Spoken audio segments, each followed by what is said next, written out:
Alors bonjour à vous tous et toutes. Vous me direz si le son est bon parce que j'ai mis, mes écouteurs aujourd'hui. Quelqu'un m'a fait le commentaire et je l'en remercie que quand je bougeais mes feuilles, ça faisait beaucoup de bruit, puis c'est vrai, j'avais complètement oublié. Donc, faites juste me dire si, vous m'entendez bien avant de débuter.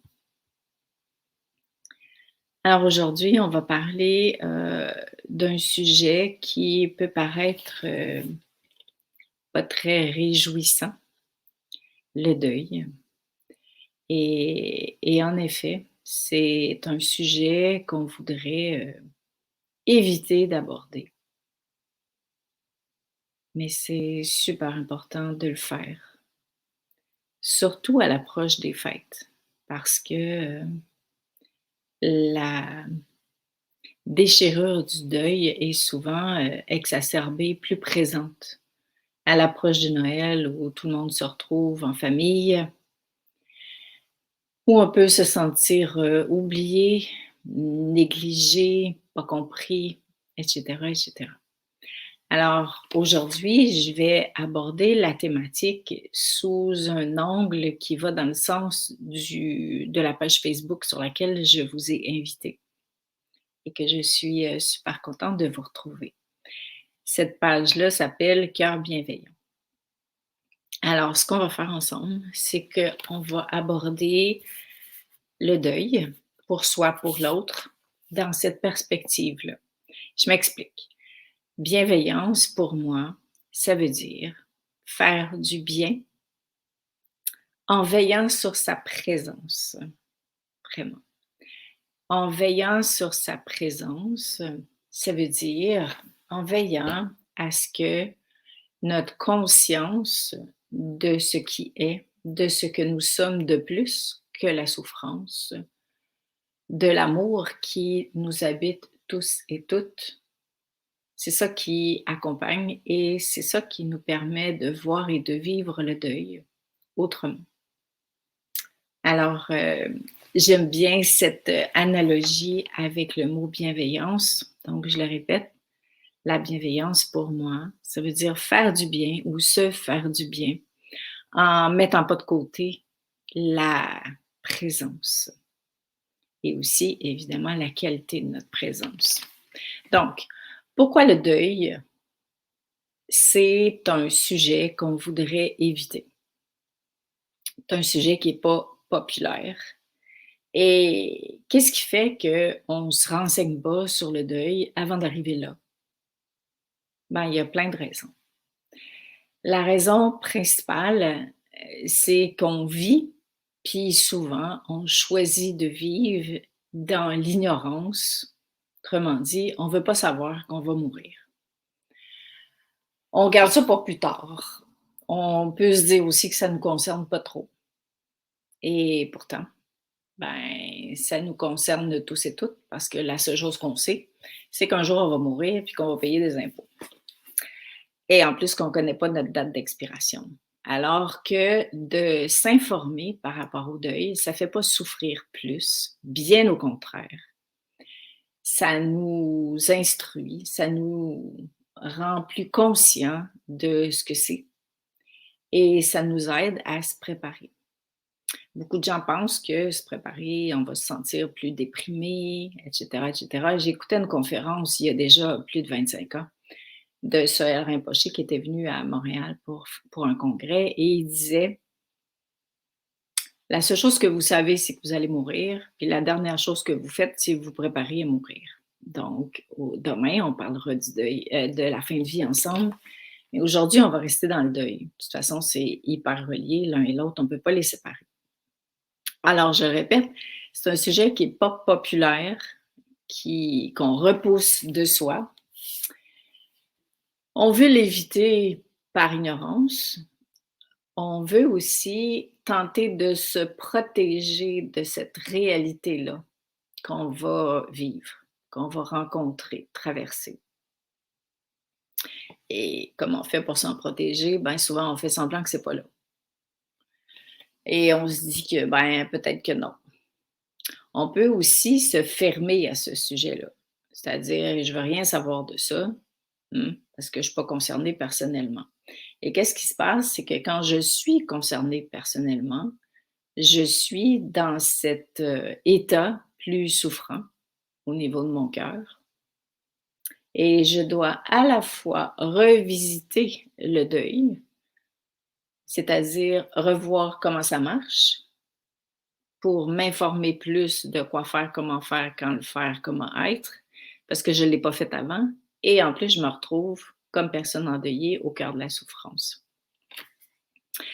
Je peux aussi décider que je blâme les autres ou que je me blâme moi-même ou que je blâme Dieu, entre autres. Donc, autrement dit, il faut que je trouve un coupable parce que quelqu'un est décédé de telle manière, à tel moment ou à tel âge.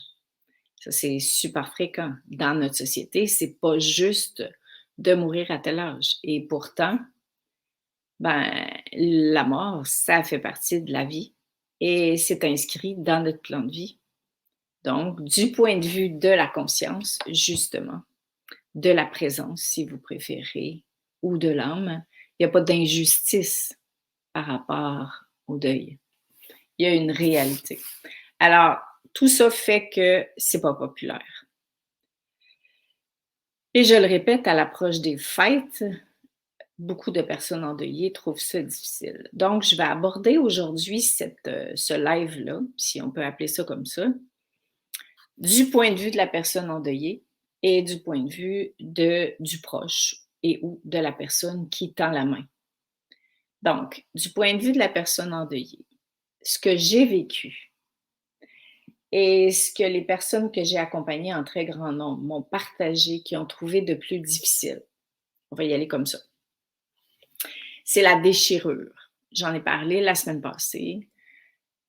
On a vraiment l'impression que notre cœur se déchire. Et pourtant, hein, quand on parle d'une souffrance de cœur, du cœur, on se dit que non, c'est pas une souffrance physique. Mais je vous le dis, quand mon mari est décédé, j'ai eu l'impression que mon cœur, non seulement il se déchirait, mais il se défaisait en 10 000 morceaux. C'est un des éléments qui est très difficile à vivre chez la personne qui perd un être cher. C'est important aussi de réaliser que la déchirure, la souffrance est proportionnelle au lien d'attachement qu'on avait avec la personne. Ça, c'est vraiment, vraiment important. Autrement dit, plus mon lien était fort, peu importe comment s'appelle mon lien, plus ma déchirure est grande. Hyper important. Je peux beaucoup souffrir de la perte de mon mari, du départ de mon mari, parce que le lien était super fort. Comme je peux beaucoup souffrir du départ de mon chien, parce que j'ai pas eu d'enfant, parce que c'est de l'amour inconditionnel en boule.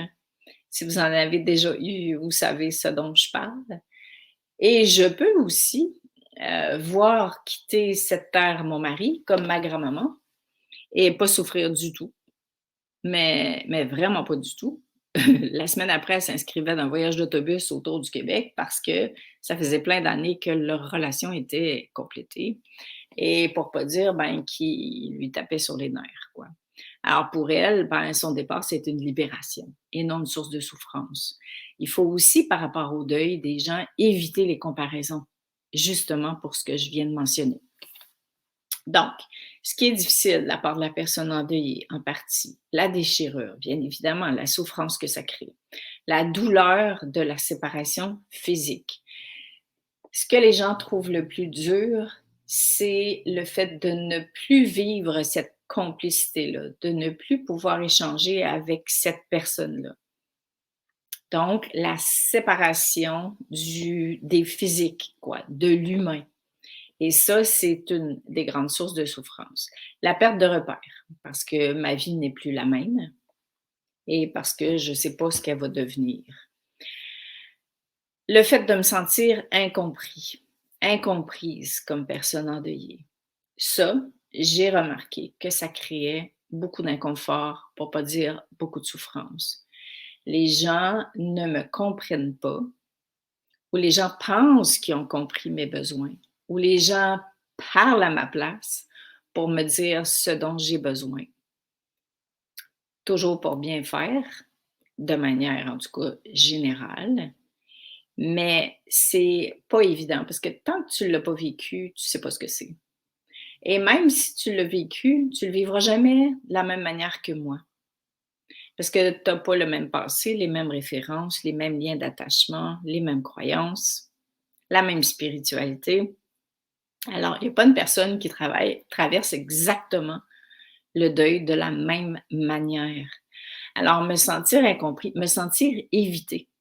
C'est-à-dire que, comme c'est un sujet qui nous rend inconfortable en tant qu'humains, quand quelqu'un traverse un deuil, souvent les gens vont même changer de trottoir pour ne pas me rencontrer. Mais c'est pas moi qu'ils veulent pas rencontrer, c'est le rappel de la mort. Je sais pas si vous l'avez déjà vu comme ça, mais c'est carrément ça. Et quand je le vis comme personne endeuillée, ben, je me sens ignorée et j'aurais tellement besoin de parler, d'être réconfortée, d'être vue. C'est comme si j'aimerais ça qu'il y ait une écriteau dans mon front, tu vois, qui dit: «Je suis une personne endeuillée. C'est pour ça que je ne vais pas bien. C'est pour ça que j'ai pas d'entrain. C'est pour ça que je dis que j'ai pas envie de voir personne, mais dans le fond que j'aimerais que le monde m'appelle. C'est pour ça que je sais pas ce que je veux». Alors, il y a des pays qui le font. On peut reconnaître les personnes endeuillées. Ici, on le fait pas. Et d'ailleurs, le deuil, ben, il faudrait que ça se règle rapidement, comme les funérailles d'ailleurs, et tout de suite qu'on passe à autre chose.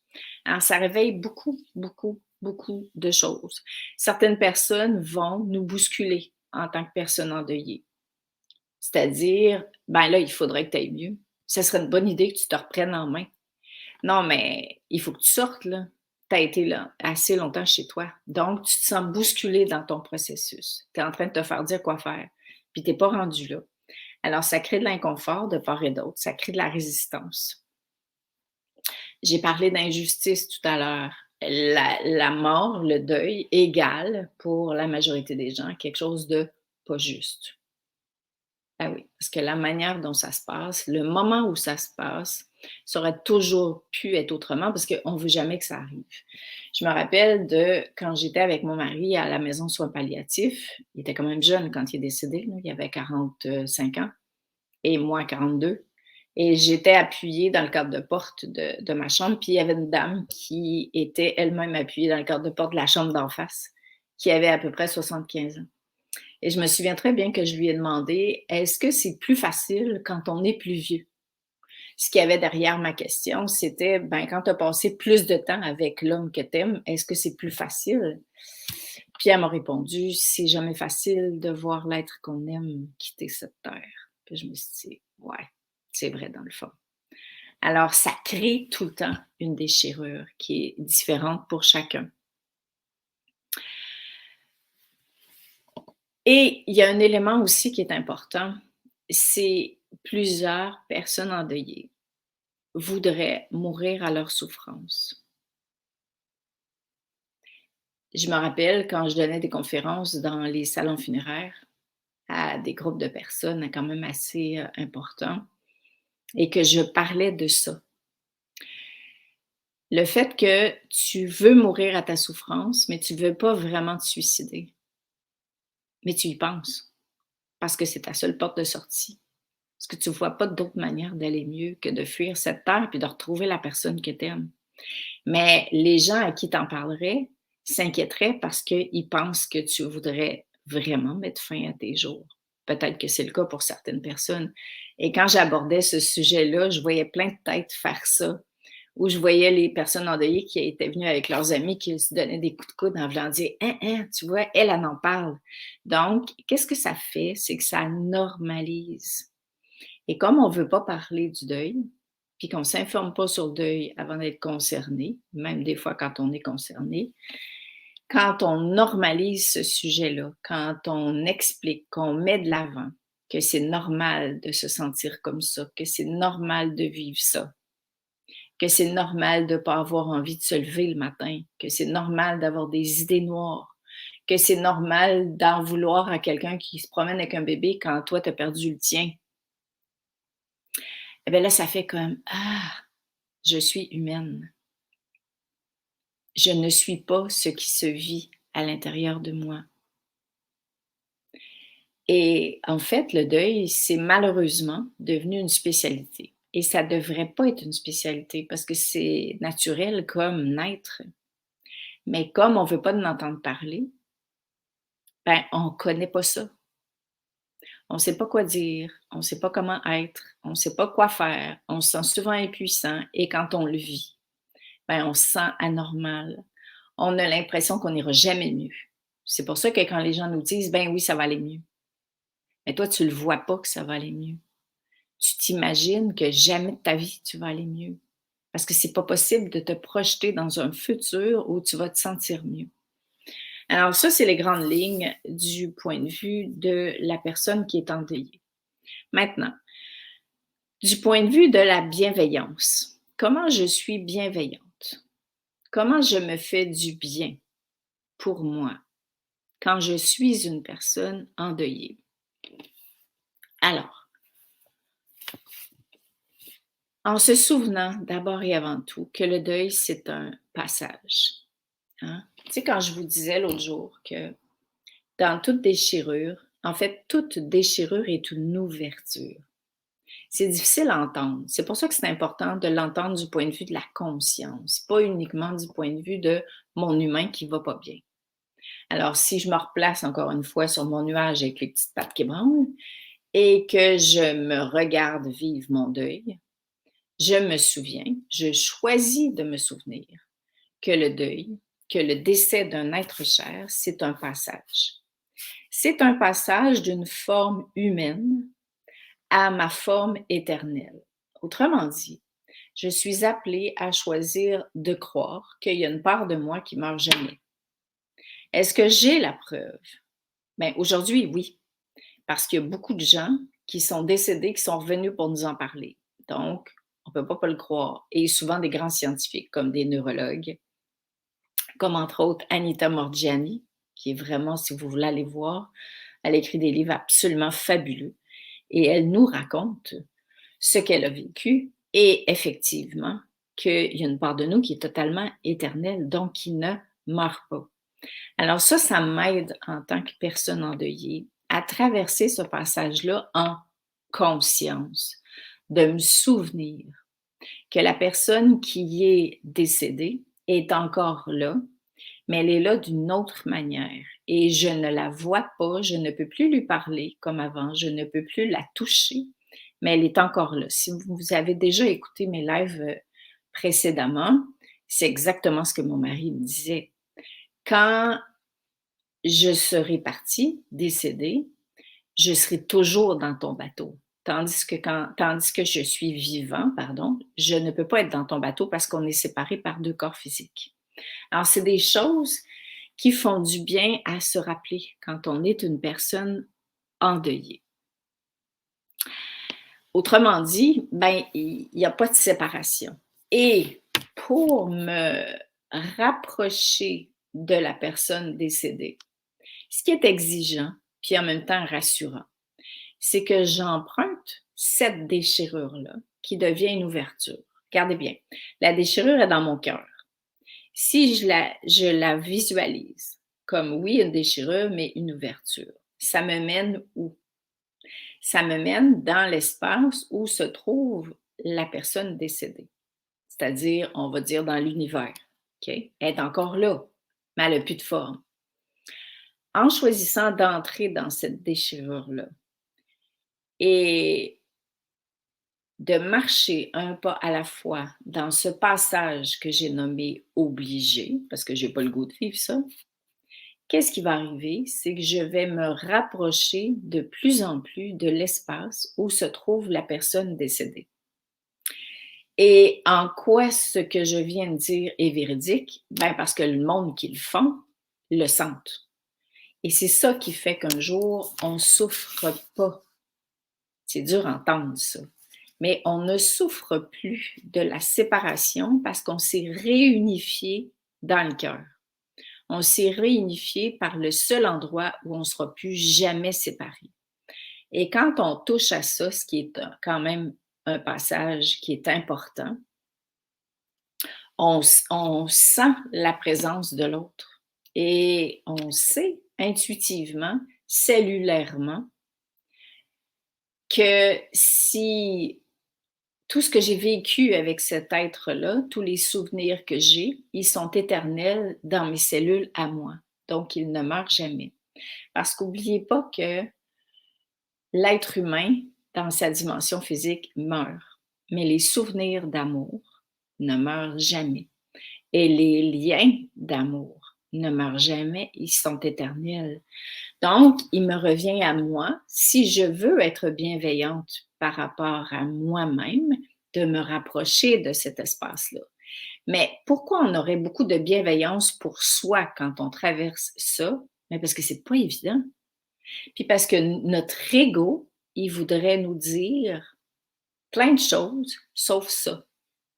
Notre ego cherche à trouver pourquoi c'est arrivé, pourquoi c'est pas arrivé, pourquoi j'aurais dû faire ça, qu'est-ce que j'ai pas fait, qu'est-ce que j'ai fait au bon Dieu pour mériter cette injustice-là, pourquoi on m'a arraché l'être cher. Voyez-vous jusqu'où ça va l'ego? Parce que c'est ça l'ego, il cherche à s'expliquer l'inexplicable. Donc, c'est sûr qu'on m'a enlevé quelque chose. C'est le bon Dieu qui est venu chercher l'être que j'aimais pour me punir. Mais non, le bon Dieu, c'est pas une personne. Et la fin de ma vie, c'est écrit dans mon plan de vie. Donc, c'est pas injuste, c'est difficile à vivre, par exemple, du point de vue humain. Et bienveillance avec moi-même, parce que c'est exigeant de descendre dans le cœur, parce que c'est mon cœur qui souffre. Et là, ce qu'on me dit, c'est que je suis appelée à descendre dans mon cœur parce que c'est le seul endroit à partir duquel je vais pouvoir retrouver l'être cher. C'est de même que ça marche. Alors, je le fais de mon vivant pendant que l'autre est décédé pour pouvoir le retrouver, pour pouvoir me réunifier avec ce que j'ai toujours été et avec ce que l'autre est maintenant. Donc, ça me demande beaucoup d'amour pour moi, surtout dans une société qui ne voit pas les choses comme ça. Je me rappelle, j'animais des groupes pour personnes endeuillées et il y a une dame dont le fils de 32 ans s'était suicidé. Et elle me dit, tu sais quoi, c'est difficile pour moi d'être ici. Non pas, écoutez ça, c'est vraiment, vraiment puissant. Non pas parce que j'ai peur de rencontrer et de traverser mon deuil. Parce qu'à chaque fois que je pars de la maison, mon mari, il me dit, pourquoi tu vas te faire pleurer plus? Pourquoi tu vas aller te faire souffrir dans ce groupe de personnes endeuillées? Prends un verre de vin avec moi, oublie ça, ravale tout ça, le temps va arranger les choses, puis ça va passer. Voyez-vous? Alors, on vit dans une société qui nous dit ça, et pourtant, si on veut traverser notre deuil, on doit revenir au cœur de notre être et se donner les moyens de le traverser. On ne sait pas comment, parce qu'on ne l'a pas appris. Alors, qu'est-ce qui fait qu'on le ferait? Ben, j'ai juste une réponse. Vous en avez peut-être d'autres, mais moi, j'en ai trouvé juste une. C'est au nom de l'amour. Je le fais au nom de l'amour pour la personne que j'ai aimée, qui est partie. Je le fais au nom de l'amour pour ceux qui restent. Dans mon cas, je l'ai fait pour mes enfants. Parce que j'ai vécu tellement de deuil en même temps que si mes enfants, je les avais pas aimés tant que ça, mais je pense que je serais vraiment partie parce que c'était trop souffrant pour moi. Mais vraiment trop souffrant. J'avais l'impression que j'étais plus capable d'en prendre, comme on dit chez nous, mais impossible. J'avais une surdose de souffrance qui arrêtait pas de s'accumuler parce que c'est souvent ça, hein. Il n'y a pas juste une déchirure, il t'en arrive plein en même temps. C'est la vie, quoi. Alors, qu'est-ce qui est arrivé? C'est qu'au nom de l'amour, au nom de la promesse que j'avais faite à mon mari avant qu'il meure de continuer, j'ai choisi d'avancer un pas à la fois. Et pour reprendre l'exemple de la dame de tout à l'heure, j'ai dû me donner cette bienveillance dont j'aurais eu besoin. Parce que les gens autour de moi n'étaient tellement pas conscients, ne savaient tellement pas quoi me dire, comment me le dire, puis quand me le dire, puis quoi faire, que finalement, il y avait souvent beaucoup plus de maladresse qu'il y avait de présence et de paroles qui me faisaient du bien. Et c'est un gros défi pour les personnes endeuillées à l'heure actuelle, parce que je suis à la fois la personne qui souffre du départ de l'être cher et je suis à la fois la personne qui choisit d'avancer vers le mieux-être, de me donner les moyens de me transformer. Les autres ne comprennent pas que je me donne les moyens de me transformer. Donc, je suis enseignante et endeuillée dans une société qui ne veut pas mourir. Et qu'est-ce qui se passe? C'est quand je me donne les moyens de transformer la souffrance reliée à mon deuil, je renais. Je renais. Et le mot est, il faudrait que je le dise tout en majuscule, toutes les voyelles, chaque, oh my God, tellement, tellement en majuscule, renaître. Je renais. Et je rencontre autre chose. Je me rapproche encore plus de l'amour. Je grandis en amour. Je me sens moins séparée de l'amour comme personne. Et je dois malheureusement dire, ben, c'est quand même grâce à ça. C'est gros comme mot, hein? Mais c'est ce que m'ont dit les personnes endeuillées qui l'ont transformé. J'ai pas envie de te dire ça, Lynn, mais c'est grâce à ce que j'ai vécu que je suis devenue ce que je suis aujourd'hui. Puis c'est ça. Si on veut, ça nous élève, ça nous fait grandir. Ça nous amène dans une autre conscience de la réalité de la vie.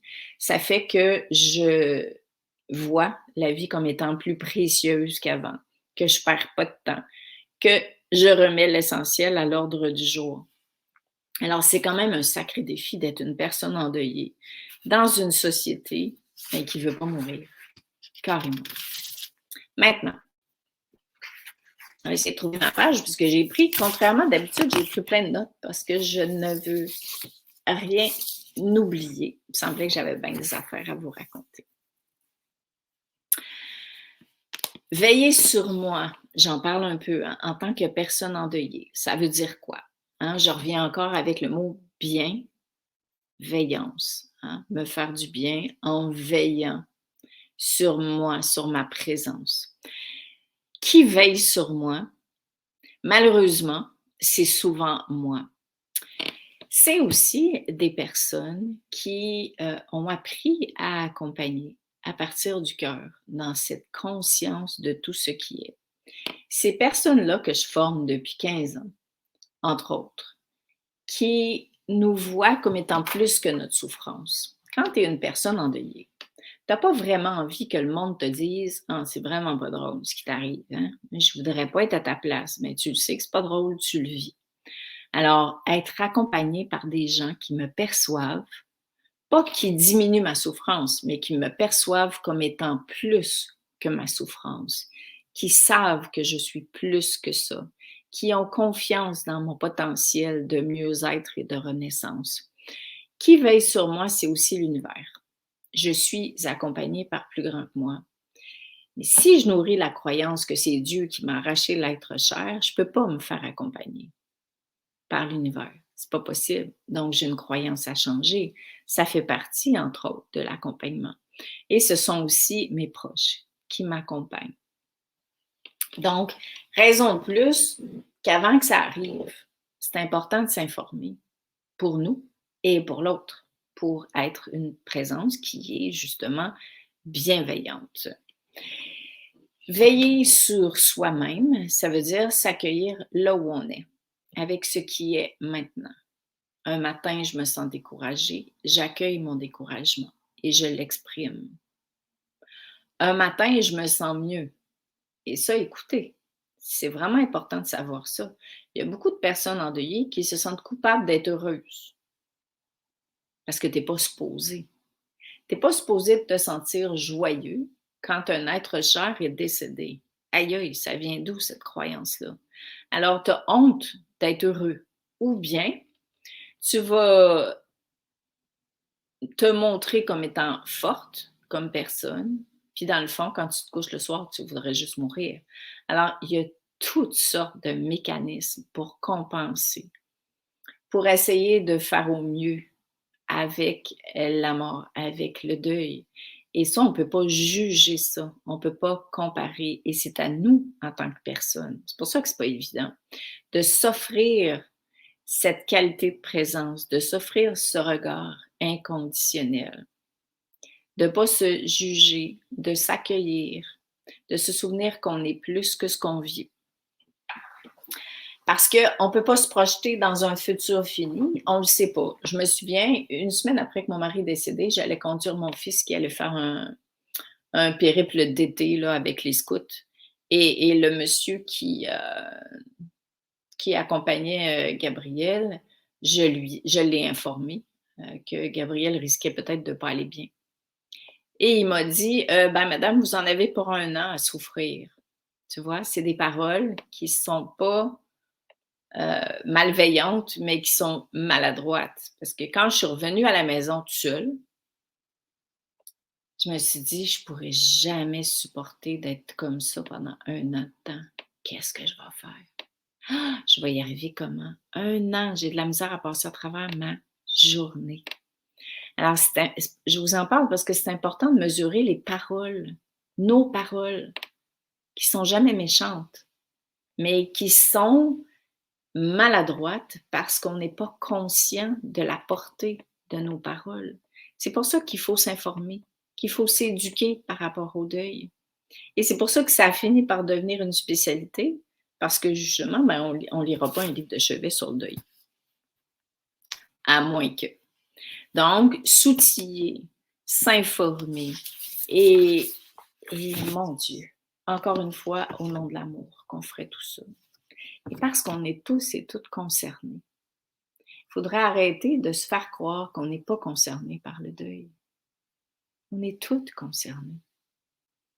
On va toutes mourir. On va toutes perdre un être cher. Puis, non, c'est pas déprimant, parce que si je m'en souviens, ben, je choisis de nourrir l'essentiel maintenant. Parce que c'est l'essentiel qui survit à la mort. Alors, ça me ramène vraiment dans cet espace-là, à l'essentiel, à l'amour qui est éternel, à changer mes croyances, à changer ma posture, à changer mon regard sur la vie. Donc, en tant que proche, hein, toujours dans la notion de faire du bien en veillant sur sa présence, sur la qualité de sa présence, si vous préférez. Mon grand défi, c'est que je me sens impuissant. Je ne sais pas quoi dire, je ne sais pas quoi faire, je ne sais pas comment le dire. Et c'est souvent ça qui fait que je vais éviter les personnes qui sont endeuillées, que je vais changer de trottoir quand je les vois, que je ne les inviterai pas à Noël parce que j'ai peur que ce soit trop déprimant. C'est le sentiment d'impuissance. C'est pas la méchanceté. C'est l'impuissance qui fait que je suis maladroite. C'est important que j'en prenne conscience, que ça me fait sentir impuissant, que c'est ça que ça réveille chez moi, parce que l'autre est en train de me parler de moi. Par contre, là où j'ai une responsabilité, c'est que quand je me retrouve dans la posture de la personne endeuillée, et ça va être le cas pour nous tous, et ça va continuer d'être le cas, ben, ce type d'attitude-là rajoute la souffrance. Si je suis, par exemple, pas invitée aux fêtes de Noël parce que je suis endeuillée, j'ai eu des personnes en consultation qui, justement, souffraient parce qu'ils ne comprenaient pas pourquoi on ne les invitait pas. Et là, évidemment, l'ego cherche à s'expliquer ce que le cœur ne comprend pas. Donc là, tu dis, mais en plus que mon mari est décédé, ben là, ma belle famille me laisse tomber, ils ne veulent pas me voir, etc., etc. Et là, je plonge dans une souffrance supplémentaire à mon deuil. Parce que quelqu'un m'a dit au salon funéraire, c'est pas grave, tu as perdu un enfant, tu vas en avoir un autre, tu es encore jeune. Ça me fait souffrir encore plus parce que quelqu'un m'a dit ta relation était trop fusionnelle avec ta mère. C'est pour ça que tu souffres autant. Ça me fait souffrir encore plus. Donc, est-ce qu'il faut mesurer chacun de nos mots avant de parler? C'est pas ça que je suis en train de dire. Par contre, à la source de tout ce qui fait souffrir davantage, tout qui nous isole davantage, on va finir par le dire, dans le deuil, c'est ça. Et c'est pour ça qu'on a une responsabilité d'être au meilleur de soi, à côté de l'autre. Donc, de s'informer par rapport au deuil, de s'outiller pour que quand ça arrive, je vais savoir quoi dire, quoi pas dire, comment être. Je vais savoir qu'est-ce qui est le plus important. Je vais me souvenir que c'est important de questionner. Je vais me rappeler que si la personne, elle me dit non, c'est pas parce qu'elle veut pas me voir. Je me suis fait bouder par quelqu'un parce que je l'avais pas appelée pour la remercier du cadeau qu'elle était venue porter à ma mère pour moi. Cette dame-là a refusé de me parler et me parle pas encore. Ça fait 20 ans que mon mari est décédé parce que je l'ai pas remerciée. J'étais pas capable de la remercier, j'étais même pas capable de respirer. Alors, voyez-vous à quel point les jugements sont faciles, les interprétations, les conclusions qu'on peut faire, qu'on peut mettre. Je trouve que le mot bienveillance, c'est tellement important dans cette thématique-là du deuil. Donc, la personne qui accompagne a aussi ses peurs par rapport à la mort. C'est pour ça que c'est important de se faire aussi accompagner comme personne. Parce que mes propres peurs à moi, que l'autre réveille, ben, me permettent d'avancer par rapport à cette thématique-là. Ce qui va faire en sorte que si je prétexte mes inconforts pour me faire accompagner, pas parce que je suis souffrante, parce que je ne sais pas quoi faire, je ne sais pas quoi dire, ça me fait tellement peur que je recule, puis là, ma conscience n'est pas bien parce que j'ai reculé ou parce que j'ai jugé. Donc, qu'est-ce que je fais? Mais je me fais accompagner. Donc, quand ça va m'arriver à moi, non seulement que j'aurai eu une qualité de présence qui a fait du bien, mais ça va m'éduquer moi-même pour quand je vivrai mon propre deuil. Alors, je m'accompagne en accompagnant et c'est tout le temps le cas. Donc, s'informer, questionner l'autre, lui demander qu'est-ce qui te ferait du bien, se souvenir que peut-être qu'elle ne saurait pas, l'autre personne, lui offrir votre qualité de présence. C'est le plus beau cadeau qu'on peut faire à quelqu'un. C'est de lui offrir une qualité de présence inconditionnelle. Donc, autrement dit, c'est comme si votre cœur, il marche en avant de vous. Puis c'est cette qualité de présence-là, ouverte, bienveillante, inconditionnelle, non jugeante, sans intention. Et généralement, ben, qu'est-ce qui arrive? C'est qu'on a des intentions à la place de l'autre. On pense pour l'autre. On veut pour l'autre. Tandis que si on arrive sans aucune intention, notre présence, elle est amour pur. Elle est libre de toute forme d'interférence. Elle est libre de vos peurs. Et comment faire pour avoir une présence qui est libre de tout ça? Branchez-vous après l'univers, après le divin, après Dieu, appelez-le comme vous voulez. Qui peut se brancher après, on va l'appeler Dieu aujourd'hui, là, qui peut se brancher quelque part de vous? C'est votre cœur. Donc, être consciente de ce qui me dérange, descendre dans mon cœur, me brancher après la forme d'amour la plus puissante, la plus inconditionnelle. Et c'est cette qualité de présence-là, ce type de présence-là que j'offre à la personne qui est endeuillée. C'est une sacrée bonne pratique, mais vraiment une super, super bonne pratique. Donc, en résumé, pour aujourd'hui en tout cas, la bienveillance dans le deuil. Donc, faire du bien ou se faire du bien en veillant sur sa présence, en regardant le deuil du point de vue de la présence et non uniquement du point de vue de l'humain. Et j'aurais envie de dire en veillant sur l'ego. Parce que les 2/3 des souffrances des personnes endeuillées viennent de l'ego. Beaucoup de personnes endeuillées souffrent de comment je vais vivre ça dans l'avenir. c'est l'ego qui se projette dans le futur. Qu'est-ce que j'aurais dû faire avant?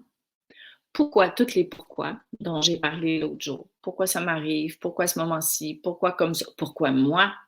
Ça n'aurait pas pu arriver au voisin qui est tout le temps désagréable. Ben non, ça m'arrive à moi parce que j'ai jamais rien fait à personne.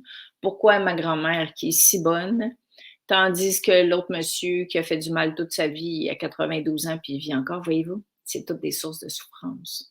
Pourquoi on m'a arraché ça? Je reviens sur les perceptions d'hier qui ne sont pas à négliger dans le cas du deuil parce que ma manière de voir la vie, ma manière de voir la mort, ma manière de voir plus grand que moi, va tout changer. Tout changer. Ma manière d'entrevoir les fêtes de Noël, toutes les fêtes, d'ailleurs, qui sont souvent grande source de souffrance pour les personnes endeuillées, ben, moi, je me dis, si je ne peux pas changer quelque chose, donc le départ de quelqu'un, je peux changer ma manière de définir ce qui est arrivé. Entre autres, mon mari est mort le jour de mon anniversaire. Je ne peux pas changer ça. Est-ce que je vais pleurer jusqu'à ma mort le 15 septembre? Ben non, là. Je n'ai pas envie de vivre comme ça. Est-ce que je vais imposer à mes enfants de me voir déprimée un mois avant le 15 septembre parce que la mort de mon mari approche? Mais je n'ai pas envie de vivre ça. Alors, voyez-vous comment c'est le mental qui fait souffrir? Parce que c'est lui, un mois avant, qui est en train de se dire: «Ah non, la fête de Noël arrive. Ah non, mon anniversaire arrive», parce qu'on appelle ça l'anniversaire du décès. C'est un drôle de terme, mais c'est comme ça qu'on dit ça. Alors, qu'est-ce que je fais? C'est pour ça que c'est important de s'outiller. Je ne peux pas me dire: «Il faudrait que j'arrête de faire ça». Ça ne marche pas. Ça ne marchera jamais. Donc, qu'est-ce que je fais? Bien, je change ma définition de ce qui est là. Je change ma perception de ce qui est là. Et c'est ça qui nous élève. Entre autres, en ce qui me concerne, j'ai choisi de croire que mon mari était mort le 15 septembre pour qu'à chaque année, si j'oublie l'éternel dans mon quotidien, mais que je m'en souvienne. Est-ce que c'est vrai? Ça, mon ego va vouloir vérifier si c'est une vraie définition, on s'en fout. Pour moi, c'est cette définition-là qui a fait en sorte que je n'ai plus jamais vu le jour de mon anniversaire comme une journée triste.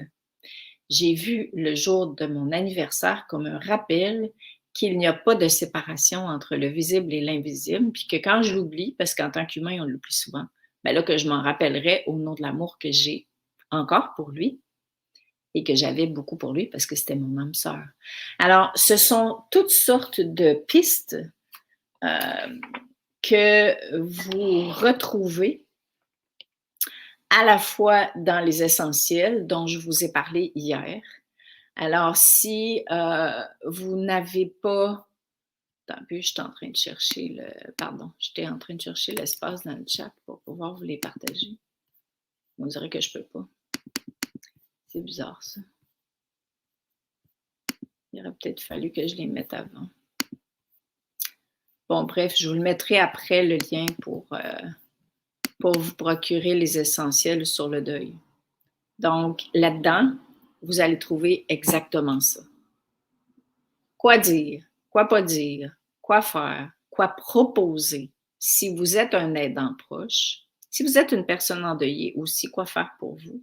Quoi proposer à l'autre personne? Si vous êtes un professionnel, un thérapeute, un psychologue, un ci, un ça, qu'est-ce que je peux dire, faire, proposer pour faciliter ce processus-là et non pour l'éviter, tout en respectant l'autre personne là où elle est, telle qu'elle est, tout en croyant en son potentiel de mieux-être, de renaissance, en lui faisant confiance, en se souvenant que les ressources sont en elle et non en moi, et que je n'ai pas les réponses pour personne, parce que mes réponses viennent de mon expérience et de mes connaissances à moi.